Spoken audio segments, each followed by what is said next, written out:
Hey everyone, Veronica Belmont here. I am joined by Ariel Mendoza. He is the founder of PixelWarps Studio.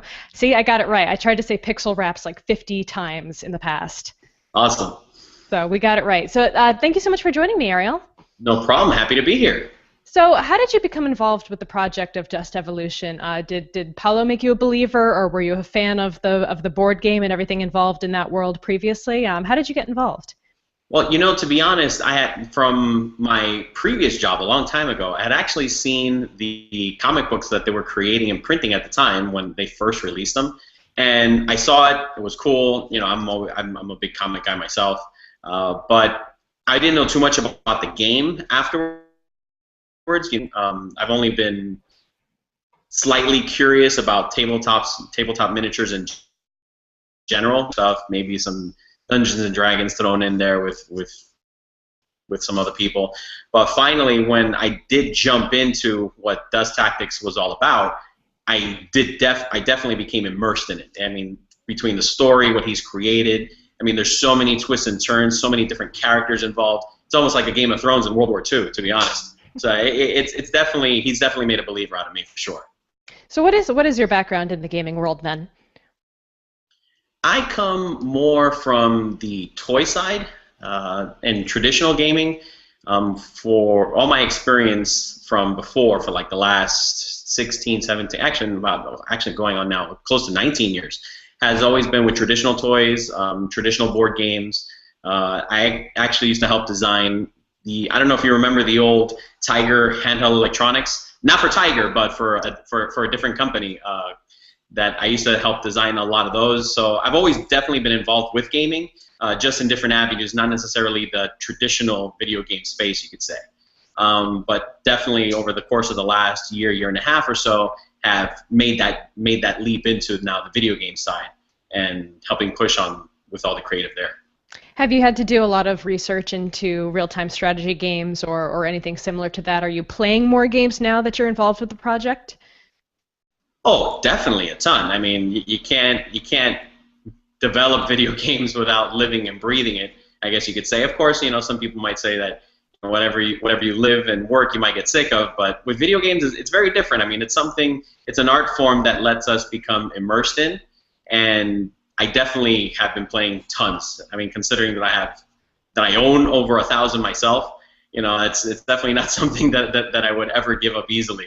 Not even for my marriage, as much as my wife can give a testament to that. But yeah, definitely RTSs in general. Even though just like how we spoke about with Dale before, this is not going to be your traditional RTS. We're talking about something that's very different from what the cameras are going to be like, to the way the units are going to be handled, to the way they're gonna die effectively and gain experience. All those types of things. It's going to be somewhat different, but as a whole, everything from back from Warcraft 2 that I used to enjoy back in college, all the way now to when I'm still playing with StarCraft and a bunch of other different ones. Yeah, it's definitely a gaming world here in this household, anyways. Over 1,000 games. I mean, that's. Do you still have them all in your house, or are they mostly downloads, or do you have like boxes and boxes, or? Yeah, if you were to include downloads, it becomes a totally different story. You might as well double that. For what I actually have here in my house, yes, I have them all in my house. Some in my garage, some in closets, some of them hooked up. I use a lot of them for research, actually. I mean, I still have my old Nintendo and even a Super Famicom from Japan hooked up that I'm constantly doing research on. I mean, just because games are old doesn't mean we still can't get inspiration from them. So that's what I love, and especially with my son. I have a 7-year-old going on 8-year-old son. I mean, he has his own 3DS and constantly playing different games on there. Avid Minecraft freak. I've bought 3 different versions for him. So it's constant research here, both me and him. He even gives me ideas since we started working on Dust. Many moons ago already. He's been pushing and saying, oh, how would this walk, and how would these units go? And he even met Paolo himself when he was here in Miami. So I think that's really interesting because I think kids, they look at things so outside the box, and video games and just internet culture in general are so intrinsic to like their day-to-day lives that they have these different perspectives, I think, that are very interesting and very different from an adult perspective, especially when it comes to just, ease of use, design. This is all like in them. It's all been absorbed by them, so it feels very natural for them to ask these kinds of questions and to have comments like that. It's true. I mean, even from an accessibility standpoint, I mean, we want everyone. Not that everyone would play, Dust the same way. Not everybody plays Pokemon or Call of Duty or something like that. But obviously, we would love thousands, millions of people to play Dust. So even though I might not personally let him play when it comes to the finished game, still deep down he gives a lot of insights. The way he holds things, I mean, the way he might hold an iPad, the way he controls when he's playing Minecraft, when he's playing on the computer. There's lots of different insights that we get. I mean, I definitely don't remember what I used to be like when I was playing my Nintendo way back when, but it comes around. It's good to have the kids that play, and I have 3, so all 3 of them play. All right, it's a family affair, I suppose. So because she tries to clamp down on the time, but it's good. At this point, it's like, why even bother? I try to disconnect myself sometimes, and it's difficult, and they're so used to it. It's like a totally different world from when we were growing up. So you guys have been doing the Kickstarter for, what is it? How many days are you in at this point? We're a couple of weeks in already. I think we have 16 or 15 days left to go, if I remember correctly. Gotten some great feedback from Bobby. It's not as great, numbers-wise as we would like it to be, but from a feedback perspective, it's definitely been, something that we've been able to learn from. Mm-hmm. And now the stretch goals mention Wii U, PS4, and Xbox One, but they don't mention mobile. Is mobile something you guys are planning for? Is there a mobile version sometime in the works? Actually, there is. It's something that we wanted to hold back on at the very beginning. Mobile in itself is a whole nother paradigm. Even though everyone has jumped obviously on the mobile bandwagon, and even the big developers are all making mobile games, the way they control obviously is still very different. Touchscreen makes some things somewhat easier, but the form factors, them being much smaller, still affect the way something would play. So even though, let's say, something like the iPad, for example, has a very, very high resolution, higher resolution than even most monitors that people are still, reading something on a laptop or a desktop today. The small size is still a challenge when it comes to the amount of elements that we would be throwing on the screen. You ask Dale, and he'd be like, we'll have our support units and spec support units, and we'll have snipers out in front, and all these different things are going to be interchangeable from the camera view. All this has to be super thought of in a way in advance, because we don't want, obviously, the experience when someone first downloads that mobile game. We don't want them to think, we don't want it to be like an Assassin's Creed Unity all of a sudden, where we're like, multiplayer, I can't play this right, it's not working. No digs at them, but we want, being that we're a much smaller studio, we have much smaller leeway, in forgiveness. So we want them. We're giving the fans and the newcomers something that they're going to enjoy from the very beginning. So to answer your question, make a long answer short, sorry. It's definitely in the works. We have a lot of interesting things that we're thinking up for it. It's just going to take some time. Well, can you tell us about some of the cool things that you have planned? I mean, how different is this mobile version going to be from the planned console versions? Well, I don't know if, you've definitely the companion apps, for example, that we've thrown in there. What is cool about mobile versus your traditional console that you might be tethered to a TV, the mobile thing would let you experience Dust anywhere you want. So we're talking about being able to log into your account. You're going to see all your cool inventory that you're going to have. You're going to be able to, modify it on the fly. Obviously we're still working out what options will be available, but you might be able to take your hero, maybe change a uniform, your mechs, you'll be able to change all your different colors, your insignia, things like that. Cool camouflage options. Just like how you might, download Gran Turismo 6 or Forza, you open up your livery editor, all of a sudden you're doing cool designs and drawings on your own car. We want, not necessarily that we're going to have, a bunch of anime across our mechs, but something to that degree where people can personalize it, where when you're battling somebody and you see that mech coming at you with a big skull and crossbones across it, who knows?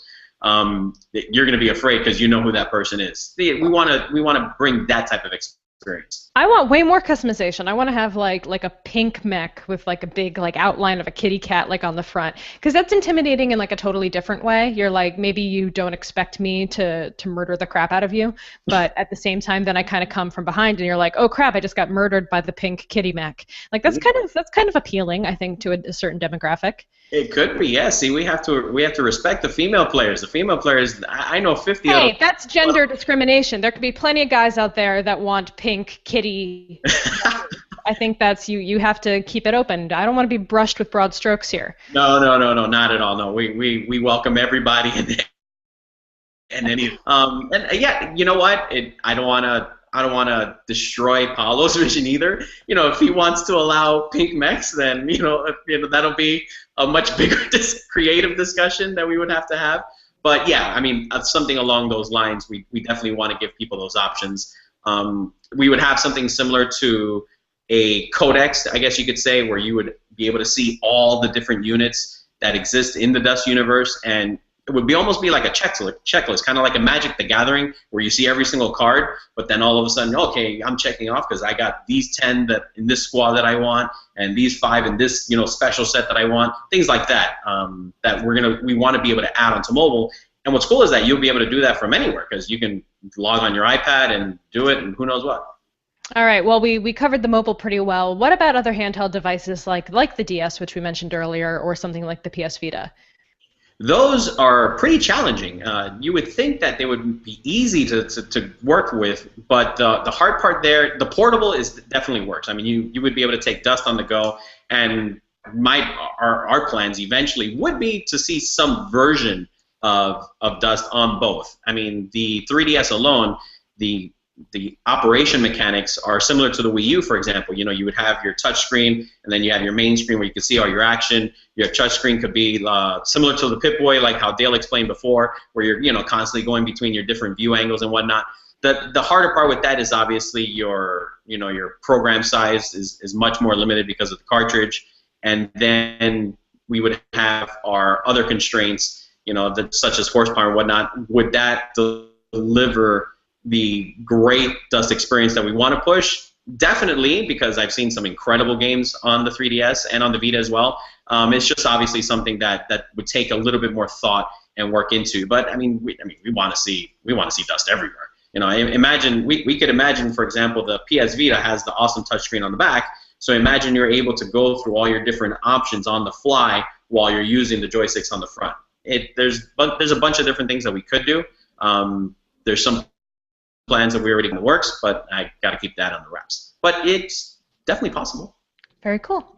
So we mentioned, of course, fans who are familiar with the Dust universe know that it has a massive tabletop and miniature following out there. Is there some kind of way to translate that excitement and that obsession into a more virtual space?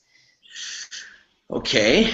I knew I would have to break this eventually. It's cool that you mentioned miniatures. Obviously, miniature gaming in itself is huge, and I would actually be happy to say that we're actually working with Nintendo on incorporating their amiibo technology into our figures.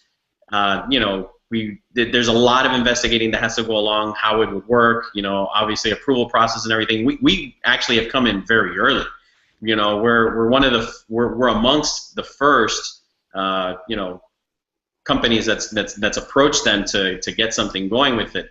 Obviously, the promise we see with the amiibo line is huge because of the way they've incorporated how it's going to work, interact with the games. You'll be able to save it, go back and forth, and take it to your friend's house. I can imagine where I take my KV, KV-47 unit that I'm playing with on my SSU team. I would have my hero that's battling and saving all the experience that Dale talked about before. Just like that. I would take that unit, touch it on the Wii U pad, save all my stats, that wonderful experience that Dale talked about before. Maybe it's already gone through 10, 15 battles and survived, and it's gotten its battle scars. And I take that and go ahead and send, I go to my friend's house and we're bashing it out there and going crazy. And I'm like, all of a sudden I whip it out like, wait a minute, hold on. Here's my unit. And now all of a sudden he's got something to be afraid of. That's awesome. So I'm not too familiar with the whole amiibo situation. So how exactly does that technology work? Can you share anything about that? Yes, I can share some. Obviously, got confidentiality agreements and everything with them, so I don't want to throw the whole kitchen sink out at everybody without their permission. Good idea. Let's not do that. Honestly, everyone knows that Amiibo's launching tomorrow, actually, with Super Smash Brothers. Shout out to them. What's really cool about it is that the Amiibo's gonna facilitate two-way communication, and it's gonna work across a broad range of games. It's not just gonna be stuck on one game. So I'll be able to, at some point we have Dust.Evolution, slash Dust.Evolution 2, 3, and so on and so forth. What'll be cool is that now, instead of just having one game, one set of figures that just works only one time or across one experience, Amiibo is allowing that to work across a vast different set of scenes and landscapes where, for example, that Zelda figure, you'll be able to use it in Super Smash Brothers, but then you can put it on Hyrule Warriors, for example. We envision these types of options and things with the Dust Amiibo line. And there's going to be collectability, figures that come into it. All of a sudden, maybe you have that super secret, Jog Luther, for example, that maybe we've only released 100 of them or something like that. Special ones that might have a very specific set of stats, special abilities. All that comes into play where, maybe 5-10 years ago they used to have to do it on cards that you would scan, which got kind of boring because there was nothing there. Now instead you have a whole set of figures that you'll be able to collect, play with, keep them on your desk, have them talking to your game. It would be something pretty incredible to have your entire Dust persona saved onto your hero, because your hero has gone through these 1,000 battles and survived every single time. So does that mean we could take our KV-47 and bring them into like Super Smash Brothers? Is that how this is supposed to work?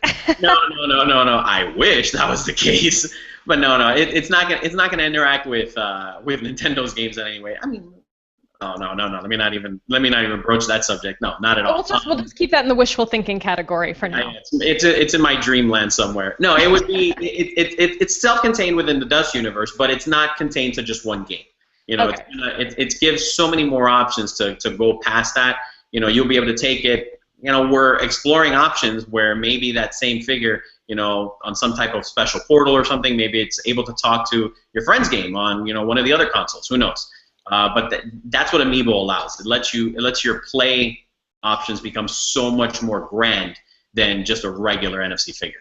Well, that you kind of jumped into my next question, so maybe it makes sense to ask now. Oh, that's fine, but could Xbox players game with their friends on PS4 or game with their friends on Nintendo? Is there going to be any cross-platform chatter between the game? That is something that's definitely in the works. Obviously, there's a number of platforms out there that allow that. It's something that a lot of people ask for, and some game companies restrict it for a number of reasons. Whether it's bandwidth issues, server issues. It could. Sometimes it's just restraints and compatibility problems within each platform that make them hard to interact. But that is something we would like to eventually see. Maybe you got your buddy playing on an Xbox One, and you have your super whiz-bang PC, decked out with 4 GTX Titans or something like that, and you guys want to play each other, but he doesn't have a PC. Our plans would be to allow that, where our server rankings, our player ladders, our tournaments, all those different things would access every single platform that the game is playing on. That's fantastic. So, everyone loves what Oculus, for example, is doing with the Rift. So is there anything there? Is there, will I be able to pilot my own walker, my own mech, while being able to see out through the slots at the top? Is there any? Are you thinking in terms of virtual reality at all, or augmented reality? Wow, you are really me break out all my secrets today. That's what I do. You know what? The hype around the Oculus Rift is well deserved, and they I think it was last week or the week before, they said that they're months away from a retail release. To be honest, just to give you a peek, I was actually playing with my set right here, looking to see what some of those options are going to be. Yes, that's in the cards. Would it necessarily be for first release? I don't want to promise that. There's no way I could promise that. But it's something that we're definitely interested in. Imagine you are in your, Allied Cobra, and you have, you and your co-pilot there, and you're playing. I mean, that could be something that's definitely incredible, especially from an RTS perspective. Who knows? It might be something we build into the game. Might be, an experience, a different experience altogether. But they all build on top of one another. So yeah, you made me spill it. Yes, it's definitely in the works. Fantastic. All right, well, I think that about covers it. Is there anything we didn't touch on that you'd like to add? Anything about the Kickstarter or stuff you're working on right now?